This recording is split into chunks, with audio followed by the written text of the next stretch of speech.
The Secrets of Disney is brought to you by the Star Quest Production Network and is made possible by our many generous patrons. If you'd like to support the podcast, please visit sqpn.com/give.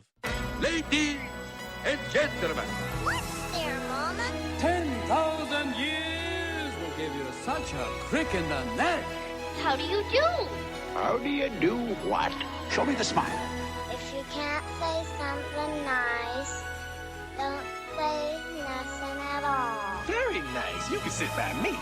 Everything's so wonderful. Come on, get up. Come on, get up. Where are we going? Up to Neverland. You must kiss me. Excuse me? Please, princess. One kiss. Unless you beg for more. Hi there, and welcome to Secrets of Disney podcast. We are your hostesses because we're first name and Disney is a first name company. I'm Deborah, and joining me is Sherry. Hello. Hello. We are going to finish up in this episode something we didn't get enough time to talk about in the last episode, which is my least favorite Disney ride, which I know I alluded to it, and it is it has two names. And one of them is, I call it the Tomorrowland Speedway, and I believe they call it the Grand Prix. But basically, it's the little toy cars, that you can drive. They're on a track. And I absolutely hate that ride. And why is that? Why is that? Because of I feel like it, and this is an adult thing to say because I'm an adult and I've had more experiences, but it feels like riding a lawnmower. So on a track. And I think riding a lawnmower without a track is a lot more fun than riding the Tomorrowland Speedway cars. And, well, you're lucky because I don't think I've ever ridden on a lawnmower. I'm like, if you really want to help your kids out and give them something more fun than that, go put them on a riding lawnmower and make them mow the lawn. Because that's kind of what it feels like to me. But, and you can go faster on a riding lawnmower. and here's the thing is like, throughout that whole ride, they're like, please do not strike the car ahead of you. And it's written and it's announced. And inevitably there will be some little 5-year-old that like slams you and gives you like baby whiplash. And then, and then it has the track. So if you hit the track in the wrong way, it kind of jolts you. And the queue for that is every time I've gone by it, it's at least 30 minutes, if not more. And I'm like, go have your kids mow the lawn. It'll save you money, and it will, your lawn will be mowed. And yeah, but for little ones like, 4, 5, 6 years old who don't get, that's a big chore. I guess you'll have to take them so they can drive a car. But for me, the line. The kids do love it. Do your kids love it? Well, kids in general, because it makes them feel grown up. Right. It makes kids feel like, oh, I'm doing something that only big people can do. And so they love it. My kids always want to steer, but they can't press the gas pedal because they're too short. Oh. And so luckily their seats are like right next to each other. So I'm always the one pressing the gas and they're the ones that are always steering. Oh. But like you said, when you hit that middle rail, mm-hmm. it jars and then they lose control of the wheel. So then as the adult have to grab the wheel because it's like going back and forth. And then once you get in control, then the kid can drive again. But it makes them feel very empowered. Well, I'll keep that in mind. And so if you have younger kids, like, I would say 8 and younger than 8, that might be the good ride that they can go ride and be excited to ride and all that. If you have older kids, I would say bypass it. It's not worth your time. Well, maybe, I don't know, maybe teenagers would like it too. Who knows? Just my opinion. And I caveat that with, as a farm kid who got to drive when she was like 8, drive a real live vehicle to help on the farm. It's like, it was no big deal when I got there. So, yeah. I don't know that there's any yard other than like out on the North Shore here, in which people have riding lawnmowers. Oh, that's true. The You properties have are just not that big. Yeah. And even then, so my cousin's boyfriend bought a plot of land so he could farm. And instead of a lawnmower, he got goats. Oh, yeah. So he just moves the goats around and they eat all the grass and weeds and whatever. So yeah, my mom used to remember her father had sheep when she was a child, and that was what mowed the lawn. Right. Yeah. A little more natural, right? Yeah, and some natural fertilizer too. So right, kind exactly. of a 2 for 1 thing. But anyway, so yeah, I could see that. Whereas in Nebraska, there's a lot of especially out in the rural areas, people have very large properties and lots of grass and all that. So, different experiences. I get the urban, experience too. I totally get that. And, anyway, so as you recall, my favorite one was Big Thunder Mountain. Your favorite was Peter Pan. Yep. And then your least favorite, I can only assume, even though we didn't say it outright, is Tower of Terror. Yeah, it's pretty up there. So did you have let's another just go one? with Tower of Terror. No. Okay. Let's just go with Tower of Terror. And then my least. That thing could go away for all I care. I wanted to change to. I heard that the Disneyland one changed to Guardians of the Galaxy. And yes, it did. Maybe if they changed the one at Disney World to Guardians of the Galaxy theme, I would be okay with it. Did you know? So that's the other thing too, is that now that Tower of Terror in California changed to Guardians of the Galaxy, and I believe the Paris one did too, that the original story at the studios it's unique. It doesn't have the same track as the other rides, and it doesn't have the same story as the other rides. So it's its own unique attraction in Florida, which I think is fun if you're cool. If you're a connoisseur like I am, a Disney connoisseur. Why don't we, since we're talking about the differences of the parks, maybe we should talk about what recommendations we can have for newbies who are going to the parks. And we could start off with Disney World, since that's the park we are the most intimate with. That's right. And you know what? I was gonna surprise Sherry today with something she told me not to do, but I did it anyway because I'm just me. Because my advice is that valuable. Well, and your advice is actually pretty sound. It's just impulse control got the best of me. And so for those of you who've known me for a long time, I used to be a cast member for a long, long time at Walt Disney World, and I've never paid to get into the park. Never. Like, I might have paid $15 for a meal for somebody who helped me out, but I've never, actually paid for a ticket and bought a ticket for myself.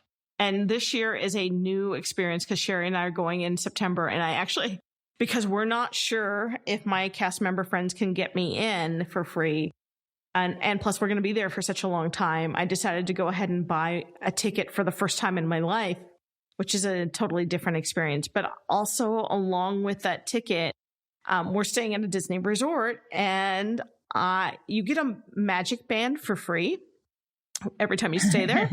And Sherry's like, don't upgrade to something more expensive. Don't get the fancy schmancy magic band.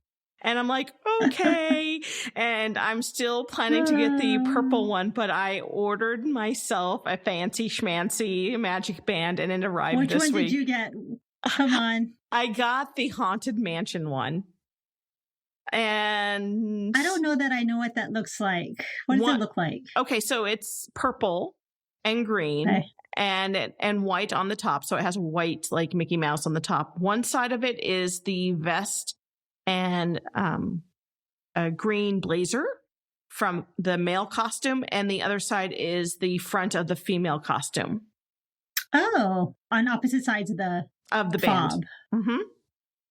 That's pretty neat. And then this week, you know what else happened? And I probably, and this is just my impatience, if I would have waited a week or two, Disney decided to sell those bands for a discounted price for people going to the resort, so you could upgrade your band for like $10. And so I could have saved myself like $20. But that's all right. It's all right.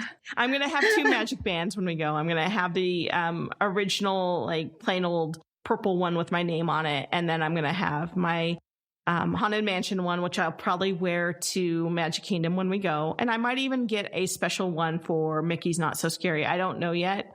I'll see how I feel when I get there. And if I need to have more than 1, maybe 2 magic bands.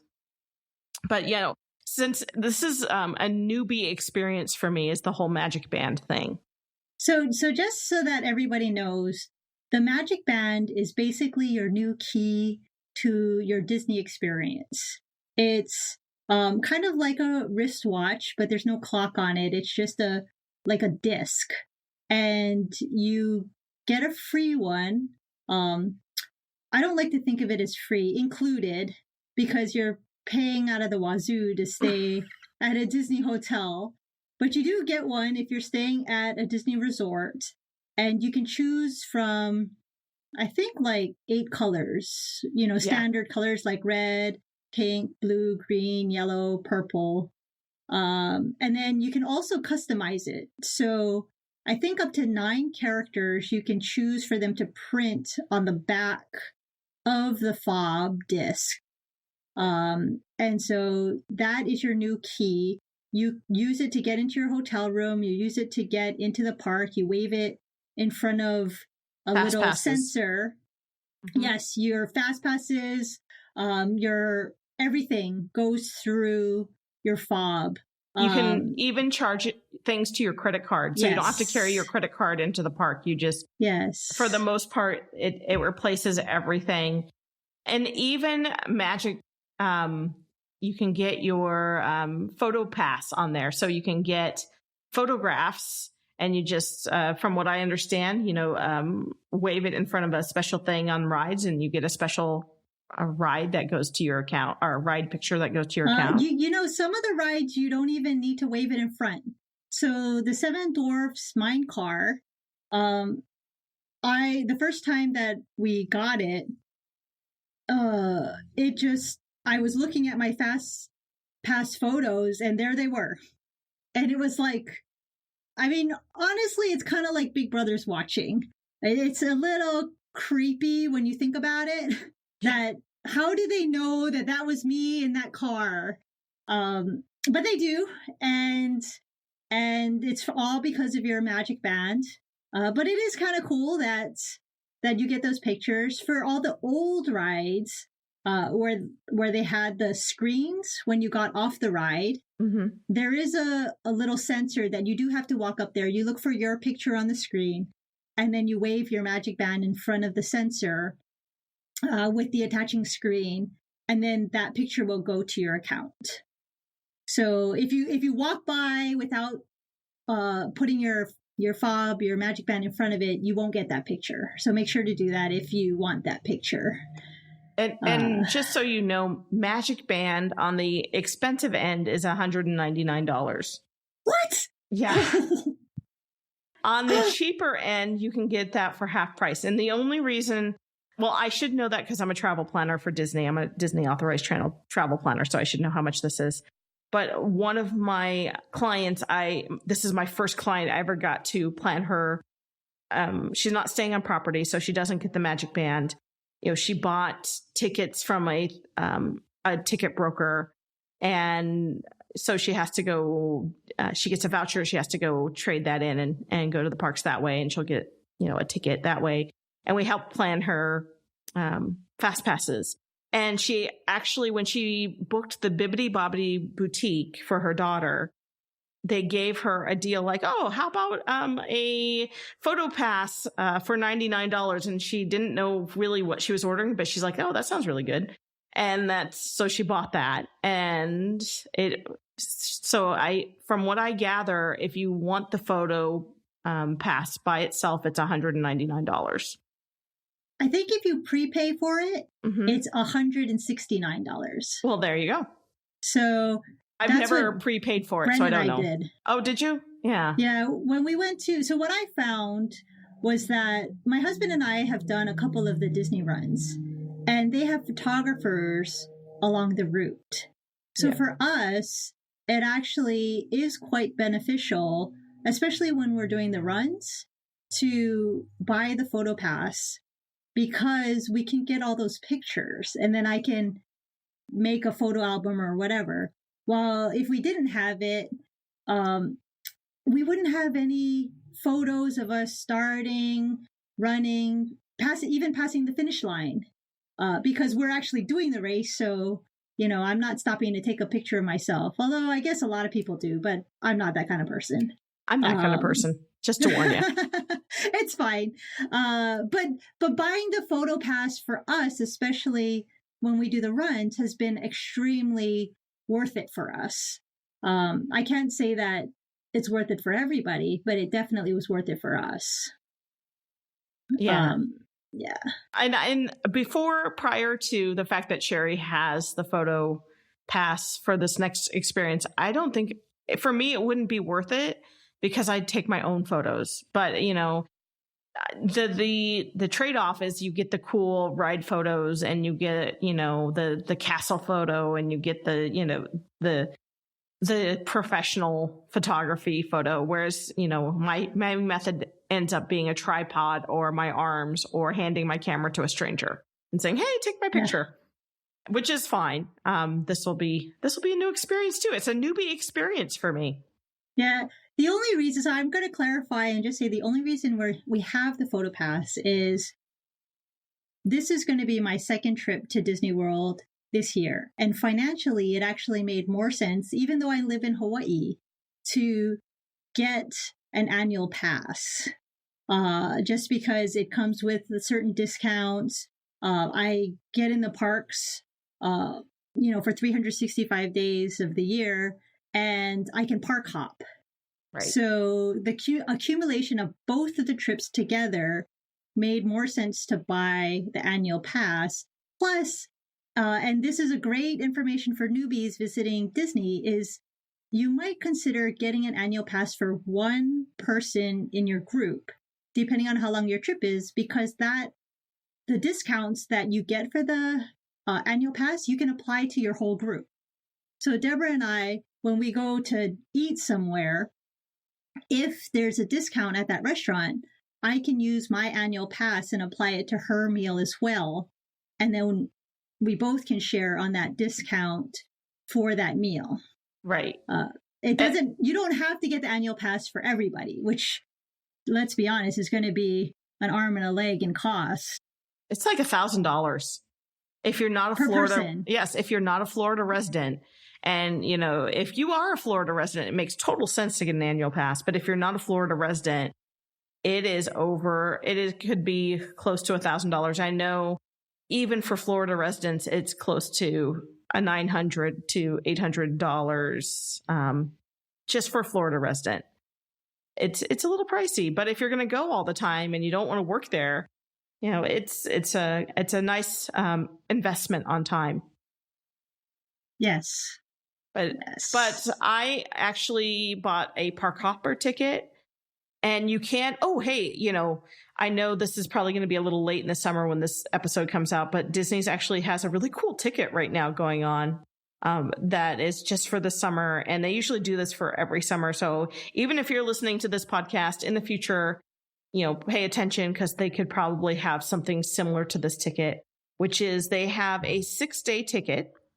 4 of the, so 1 day, 1 park for all 4 theme parks. So you're going to go to Epcot, Magic Kingdom, Disney Hollywood Studios, and Disney's Animal Kingdom each of those days.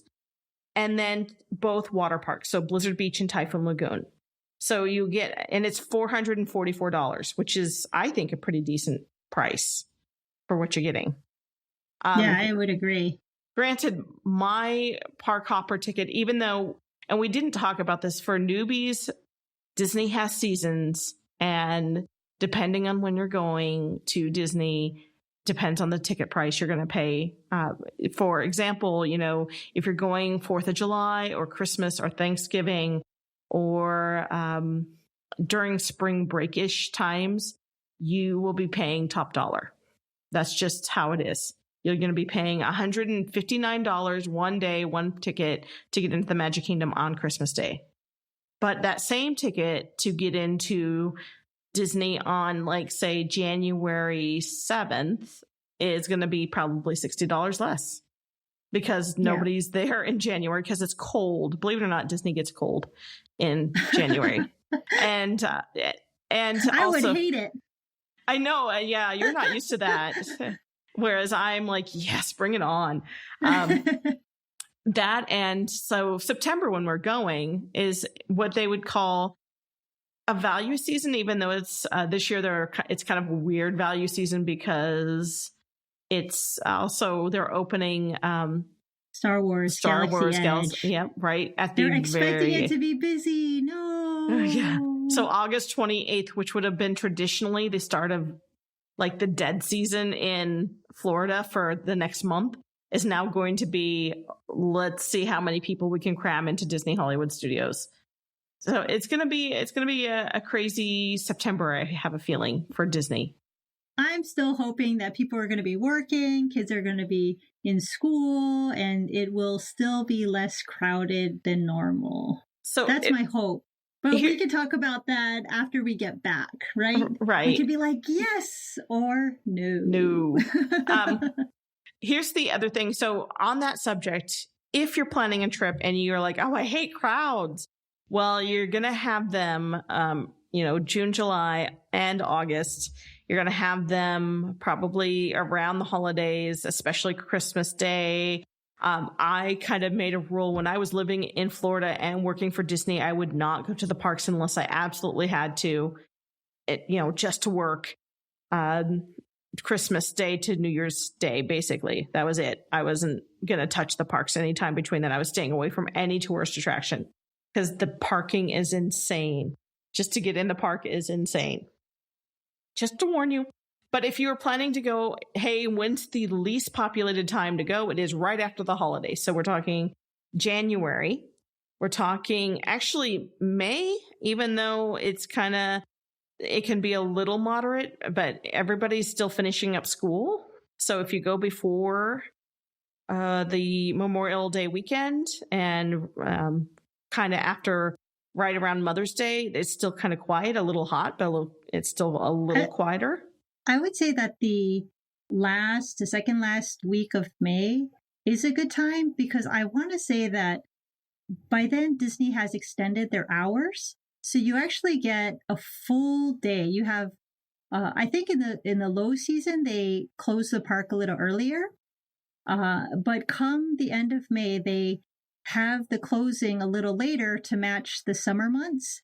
So you get the less crowded parks and you still get late hours. So it's been really nice. I've actually pulled my kids out of school the last week of school to go. Because let's be realistic, especially when they're in elementary school, they're not doing anything. They are partying. They're having fun. They are signing yearbooks. That's about it for the last week of school. So I took them out and we went and it was great. The kids got to run around and I want to say like Magic Kingdom closed at like 11 o'clock or something. Yeah. It was awesome. So definitely that I agree with Deborah in that the end of May is a great time to go. And it's cool. It's still cool. Once you hit July, August, oh my God, you're dying because of the heat. Right. It is a garden party on the 7th layer of the Inferno. So there you go. That is August in a nutshell. In fact, September might be pretty hot too. September is a good value season because after Labor Day and between like October 1st, 20 years ago, I was like, October is a wonderland in Florida. The weather is perfect. It is literally the best time of the year to be in Florida. Everybody figured that out. And now it is super busy in October because everybody has fall break. And then they have everything park has the cash cow of the Halloween party. Like SeaWorld has it and Universal has it and Disney has it. So If you want to do a trick-or-treating event, pretty much any night of the week in October, it is there. If you want to do haunted houses, it's there. So everybody's hanging out in Orlando. It's busy. And then it dies down a little bit between Halloween and Thanksgiving. Then it picks up like a week before Thanksgiving because all the holiday stuff is out. Yep. And then it'll be slightly busy in December leading up to Christmas. If Christmas falls on a weekend, you can guess that a couple days before that it'll be slamming busy. If Christmas falls in the middle of the week, then it'll be busier the weekend before, leading up to Christmas, and then a little bit after Christmas. So it depends on where Christmas falls, where that busy peak hits. So basically, just do not go on Christmas, New Year's, Halloween, because if you really want to enjoy your trip, that is not when it's going to be. Yeah, well, and I've gone on certain days like that. I will honestly say that New Year's Day is a good day to go because everybody's sleeping. So if you go on New Year's Day, get there early. By the time people are waking up after they've been up all night, it'll be 1 or 2 before they get to the parks. So if you're 1 or 2 p.m. Yeah, 1 or 2 p.m. If you're you watch the 10 o'clock fireworks at Epcot and you head back to your hotel or whatever and go to bed and get up early and go to the parks on New Year's Day, it will be relatively quiet because everybody will still be sleeping. That makes sense. Yeah, voice of experience. Yeah, I have also, so here is, when I was a cast member, I have a brother, and at the time he had children who were 13, 11, and 8. And they were only coming to Disney for a day. And it was going to be January 30th. So, December 30th. So I was going to say, yikes. Yeah. And I was like, oh. And my brother, I love him to death, and he's not listening, thankfully. But he's not going to be coming back. Like, he's not going to make another trip to Disney because it's too expensive for him, and it's too far away, and it's not his cup of tea. And which I don't understand why we're related, but okay, we are. And so I said I had one solitary day to get these kids through basically 4 theme parks, and I did it. It was impressive. Wow. Yeah. Did you get on every single ride? No, absolutely not. Okay. But we hit all 4 theme parks. And so do you want to hear how that day went? Sure. Okay.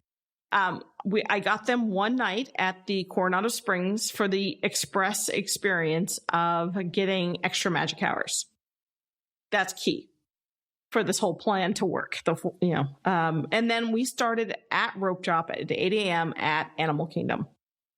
And we went on about 3 or 4 rides, and we got out of there at 11, I think. And we went over to Epcot for a couple hours. Did you use fast passes? Yes. Okay. And this was back when they were paper fast passes. Oh, okay. So it wasn't so bad. And the line, and plus I have a 30-minute, no line over 30 minutes, no matter what ride it is. So I was pretty averse to, okay, this ride's definitely going to be 30 minutes, so this time of day, so we're not going to even go over there. So that was kind of my thing. And then we went to Epcot until 2, and then this is how bad it was that day. It was back when Ellen's Energy Crisis or Energy Adventure or whatever at Epcot, that was an hour wait. What? And so I think we waited 30 minutes for it, and it was 2:00 by the time we got out. And I said, let's go back to the hotel. Let's check in. Let's go. The kids went swimming. My parents, who were not they came along, but they did not go to the parks because they're like, absolutely not. We can't keep up with that. So they had gone out and made us food and brought it back to the hotel, and we ate and we swam. And then we went back to, you know what? We didn't go to Studios. We went back to Epcot, and which is ironic because I was Studios is the park that I worked at the time. And then we went to Magic Kingdom, and we stayed until 2 a.m, until 1:45, when my nephews, who was 8 at the time, said, "Can we go home now?" Wow. Well, that's awesome. Yeah, so that's how we did it. They did. So he said he wanted to leave at 1:45 a.m. Yeah, he was done. And did you stay till the closing talk at least, or like? I think you were done. Like we were done. Like we so his sister, his middle sister, was so tired she was manic. I don't know how just wired, but she was so tired she was wired. And then the older sister was just like, she had it like around 9 o'clock, and I kind of drug her around for the rest of the night, even though she was 13. But it was, that was their Disney experience, and it can be done. I wouldn't recommend it. That was a special circumstance where I knew that they would probably never be back. And it was crazy. It was a crazy, fun, memorable. Oh, and I found $100 that night on the ground. Wow. Yeah. That's even better. I know, because it was so packed in there. It was in front of a restroom. And it was do you remember how many rides you were able to get on at Magic Kingdom? Oh, a lot, because it was extra magic hours. So after midnight, after 11 or 12, we were like, just like, I remember being in line for Splash Mountain. I remember Big Thunder. I remember, Peter Pan and Small World and all all of that. So we did some damage. So just so that everybody knows, extra magic hours is an extra privilege for people who stay at Disney resorts. You have to look at what day. It's not every day for every park, but Disney assigns pretty much one park every day to either allow people who stay in the resorts to come in an extra hour early to ride on rides, and only Disney Resort members can do that, or I believe it's 2 or 3 hours in the evening, which again, only resort people can go on. So the lines are way shorter, and you can go pretty much from ride to ride. Depending on the ride, the line can be like 5 minutes to 20 minutes, but that's like way better than the 2-hour line that is there during the day. And while we're going in September, and I think this is the first time they've done it, Disney's having extra magical hours. And we're totally going to do it. Go ahead. Oh, yeah, for sure. Where they're opening up the parks, 3 of them, on every single day, actually. So we don't have to rotate. We can just choose which park we want to go to. And if you're staying in a Disney resort, you can get into the park 3 hours early and go on whatever rides you want. If we're smart, we'll reserve our fast passes at maybe like at once more people start coming into the park, we'll be able to skip all those lines too. Right. But for 3 hours in the morning, we're getting up to basically run around like nuts, trying to hit up all the attractions we want with short lines. Right. And this is to help us. I think it's going to come in handy with Disney Hollywood Studios for sure. Galaxy's Edge will have just opened like 2 weeks prior to us getting there. And I don't want to be there in the middle of the afternoon. If we are, I want to have food there, but the lines for everything it's gonna be really crazy long. Yeah. And hot because it's still September. And maybe there'll be a hurricane this year, and I'm kind of hoping hurricane. And I don't say that because I lived in Florida, and I've gone through my share of hurricanes, Disney is actually one of the safest places to be during a hurricane, and it's just a little rain for the most part. They'll lock you down until the hurricane's done, but it clears out a park pretty super simply is hurricane season. And that's the ultimate, oh yeah, hurricane. And then we can clear out a park and, the next day after it's over, although we'll be stuck in our room. Never mind. I remember, and this is just as an aside, when I was there over the summer working custodial, my manager and I were talking, and I don't remember what brought it up, but I was like, oh, I love it when it rains. And he kind of looked at me like, what? Why? Like, nobody likes it when it rains. People prefer it to be sunny and nice and whatever. And I said, no, I love it when it rains because after every parade, it cleans the street. And I'm not talking about people. I'm talking about the confetti they used to shoot during the parade. So after the parade, like at Disney in the summer, a lot of times it would rain about 2 p.m. or 3 p.m. And it was almost consistently after a parade. And I don't think they shoot confetti anymore. But when I worked there, they used to shoot confetti. And those things were a pain and a half to sweep up. Yes, I remember that. Right? And so when it would downpour, all that confetti would dissolve. And I was like, I love you, rain. Well, and here's the other thing about rain, too, is that why I love rain is that most people will stay away. Oh, it's raining. I guess we can't go to Disney. And they'll stay away. And I'm like, I'm not made of sugar. I'm going. So, my plan is we're going to have ponchos. We're going to have umbrellas. I've done Disney so many times in the rain. It doesn't even matter to me. The only thing you can't do is some of the outdoor attractions. If there's lightning, they won't let you on tower, which Sherry is probably happy about that. But for the most part, most of the rides will be open unless they're like, Big Thunder Mountain won't be because it's all outdoors, and probably Mine Car won't be because it's outdoors, and the rest of it's kind of covered halfway. Which is but okay. Yeah, most people will sit. This is my one of my pet peeves is most people sit in a shop or an attraction and clog the doorway so you can't get out or in, and wait until the rain stops. But that's your opportunity to go and get on a ride. So that's just my little piece of rainy day advice. Yeah. Don't be scared. Don't go to your hotel and call it quits. Yeah. Just go chill out. And the rain usually stops in like an hour and a half or so. Well, actually, last year, so I went to Mickey's Not So Scary the first day it opened, like August. Yes, they do it in August 28th. And it rained. Yeah, it rained. It was one of those weird rainy days where it rained. It was hot and rained from 3 p.m. until I think 8 or 9 o'clock at night. And I bought a poncho. I spent like the $10 to buy a poncho.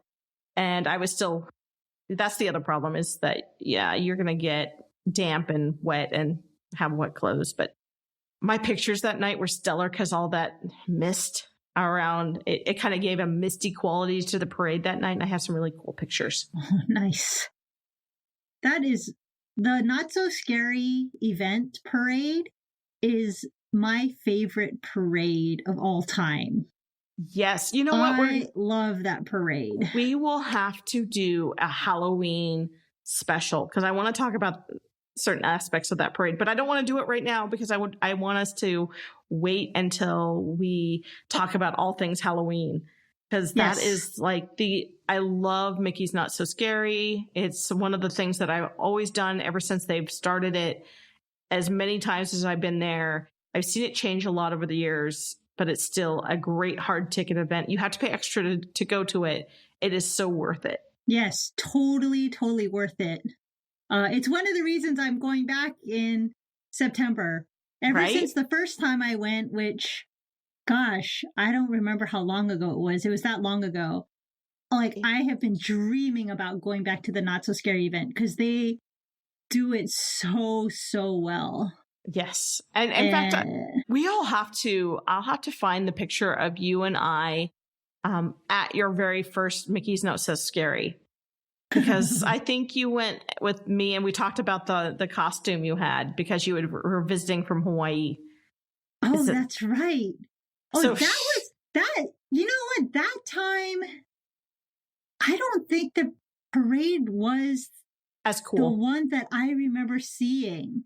Yeah, it wasn't as cool. That was a long time ago. The one that I'm recalling was a visit in between the trip I went with you, or that I saw you, and now. Wow, I totally forgot about that. I've been twice already. Yeah. And get this, they have new fireworks this year. I'm so excited. Really? Cannot wait. The fireworks. Okay. I'm not a parade person. I am not a fireworks person, but I am the parade person when it comes to the hard ticket events and the fireworks for Mickey's Not So Scary. Fantastic. And I can't wait to see what they do for it this year. Oh, I'm super excited. I'm super duper excited. Yeah. What? I know. I know. Exactly. I'm like, wait. In fact, it's like, as we're recording this, we're months away from our trip. And I swear I am more consumed with this trip. And Disney, I haven't been this like in depth in Disney in years. It has been probably 10 years since I've thought about Disney this much. And it's fantastic. I think it's because you're going with me. It is. And it's a whole new world. So Sherry and I have been roommates, and we have gone to parks together. And this will be probably the longest we've ever spent together in one space. We'll see how well this works. We're kind of getting a long time, right? Yeah. Oh, I mean, God. we're kind of getting to the point of we like our independence. So we'll see how this plays out when we get there. I know. I'm old and crotchety now. I know. That's what I was going to say. The same thing. My gosh. Maybe this isn't a good idea.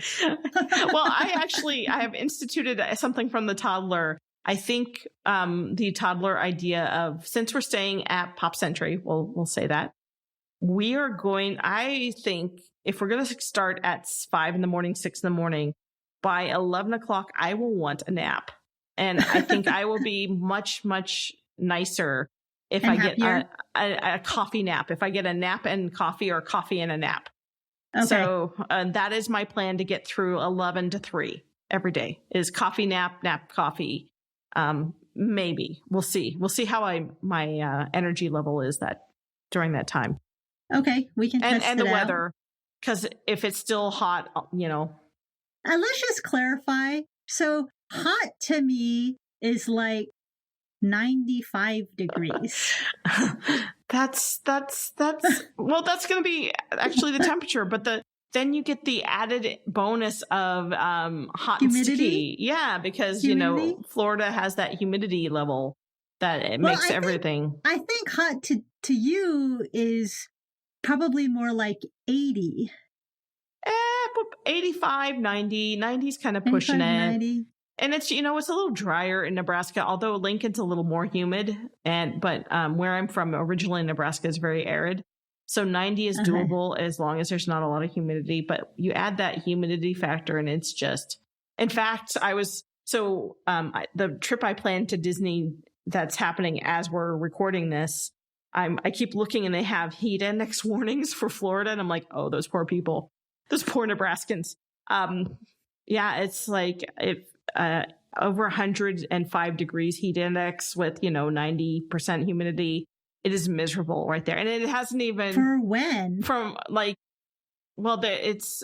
as we're recording this, it's actually end of May. Okay. And they're having 105 degree heat indexes in Orlando. Wow. And it's not even June, July, or August yet. Wow.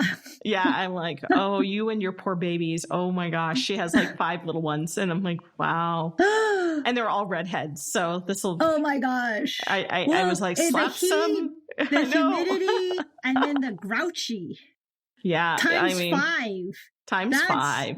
Going to be crazy. Yeah. I gave her a lot of advice, as much as I could, before she got there. I can't wait to hear how it all went for her. If she made it to rope drop, if she made it on the rides, if she had some sunburned babies when she's all said and done.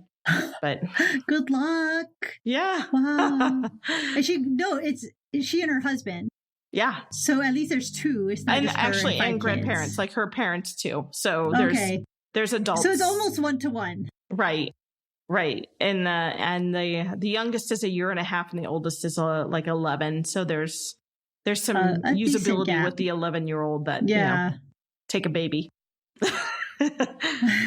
I guess it depends on how the 11-year-old is. True.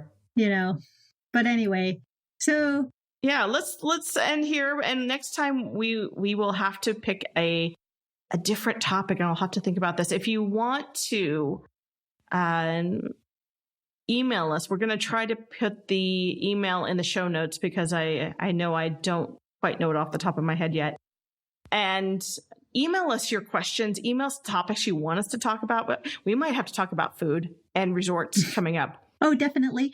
Yes. And if you have any like budgeting, I definitely want to talk about my budgeting strategy for this summer because it's very unique and some of you might already know about it. But until then, we are going to tell you goodbye and Ta-ta for now.